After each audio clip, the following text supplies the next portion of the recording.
Hey Carlos, this week's question from the drummers community is how do I play the rudiments?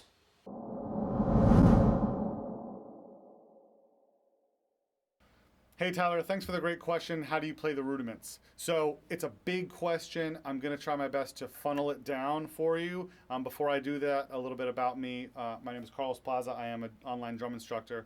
The first lesson is always free, so feel free to reach out to me in case you're interested in that. carlosplazadrums@gmail.com or carlosplazadrums.com.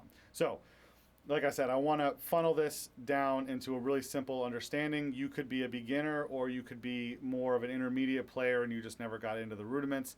I want to be able to give you all the information that you need. Please stick around for the whole video. I have a history of the rudiments that I'm going to do at the end, which is very cool. The timestamp is here in case you want to skip to that.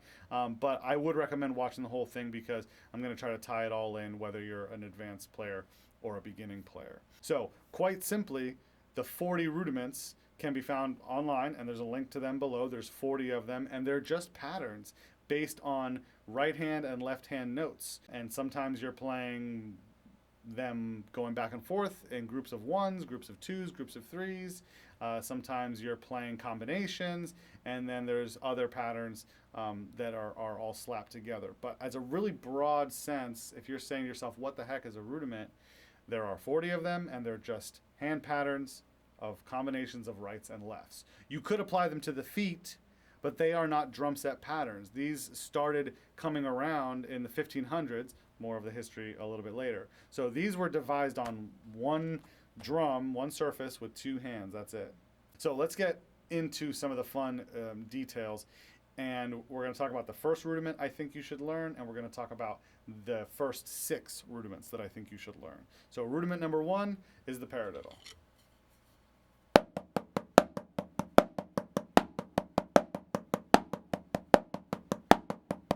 Okay, paradiddle is the first rudiment I teach any of my students, and it's right, left, right, right, left, right, left, left. Very simple, very straightforward. Don't forget the accent. The first note in the grouping is an accent. Okay, and then when you switch to the other side, that's also an accent. Okay, and I think it's the first rudiment you should learn because it's got the accent, so I can instantly start talking to you as a student about quiet notes and loud notes.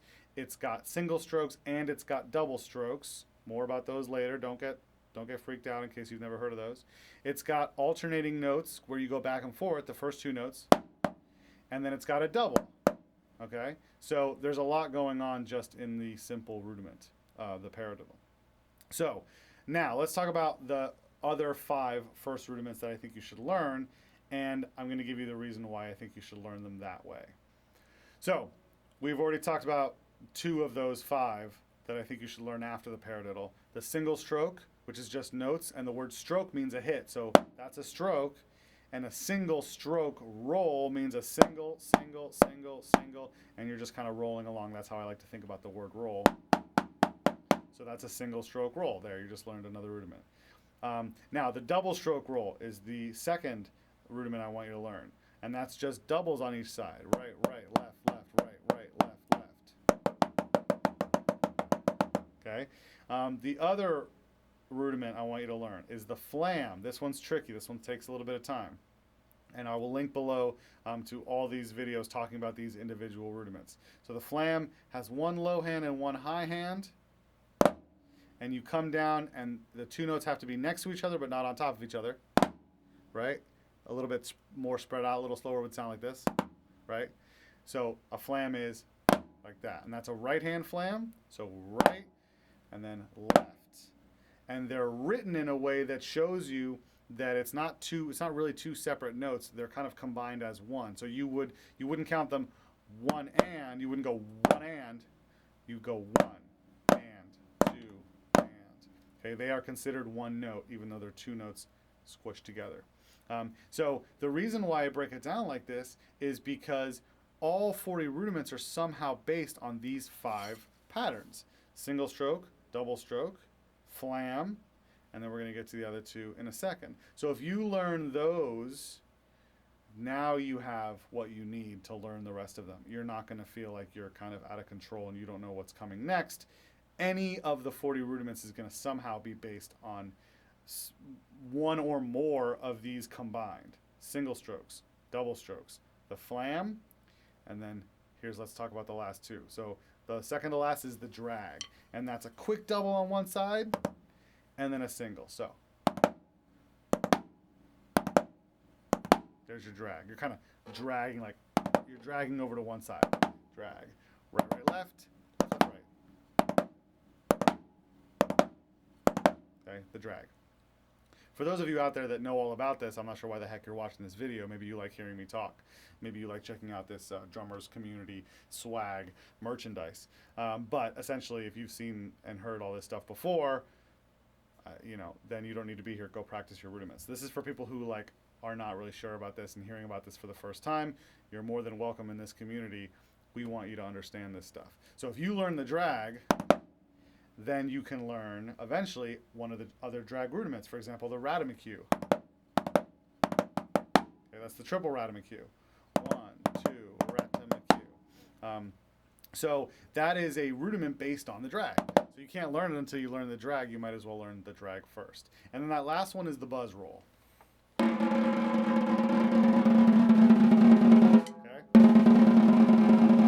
Buzz roll. That's in its own separate category.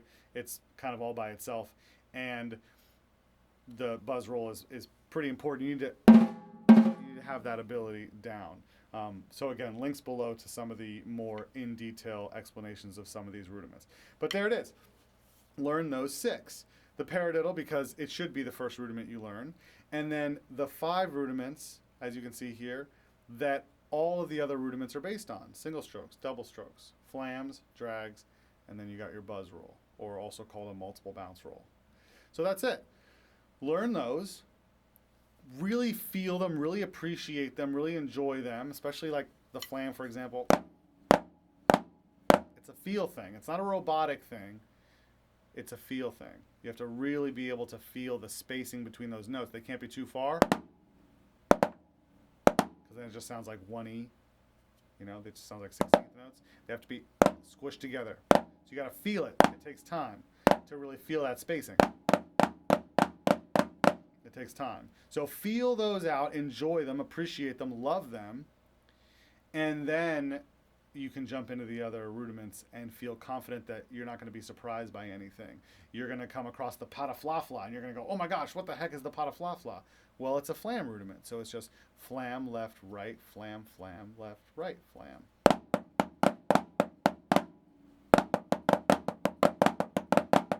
Super fun. It's not going to shock you and surprise you and freak you out because you already know about the flam and you already know about the single stroke roll. So flam, single, single, flam, flam, single, single, flam. So there's nothing there you didn't already know if you learned those 5. Okay, so let's get into the history of the rudiments, which is actually super interesting, like I said at the beginning. So they date as far back as Switzerland in the 1500s. That's as far back as they can tell that it really kicked off.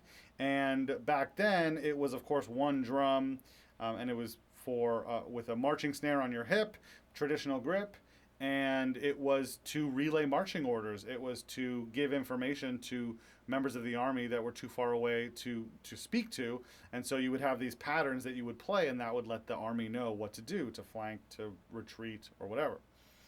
So that, over the span of a couple hundred years, it just spread throughout Europe as a way to relay orders.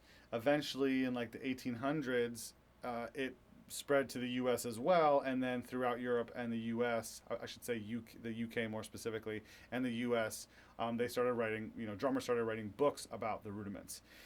Then come like early 1900s, when the drum set was being realized, the rudiments started taking kind of a back seat, and that's when the chaos kind of began because there was no set rule for the rudiments. And so William F.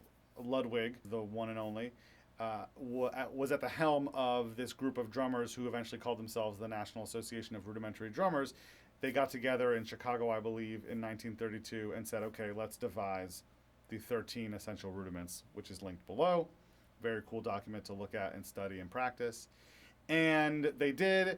And then about 3 or 4 years later, in 1935-ish, they sent out a bulletin across the United States asking I think it was about 200 plus members at that time of NARD, what are another 13 essential rudiments that you think we should add? So once you've learned these 13, you can now be in our group, and then we recommend you learn these 13 more, and 13 new rudiments were added, making 26. It stayed like that until 1985, when the Percussive Art Society, PAS.org, if you're interested, they decided to clean up the rudiment chart a little bit and add another 14, totaling 40 rudiments. And the way that they cleaned it up was they categorized it like I did at the beginning of the video. They said, let's write this out. So the single stroke rudiments are here, the double stroke rudiments are here, all the flams, all the drags. And so they created it that way to make it a little bit more organized, which makes so much sense that that's how I presented it to the newbies at the beginning of the video, saying, these are the ones you should learn. Those are the first rudiments at the beginning of each of those sections. So the flam, right before all the flam rudiments, etc. And that's how it is today. I am waiting to hear back. Here's a fun fact. I'm waiting to hear back from PAS because I'm curious at what point the double stroke rule changed from accent on the second note to no accent. Because it used to be this. And it used to be called the long roll. I don't care why they changed the name. They call it the double stroke now, but the accent disappeared. It used to be, and now it's just.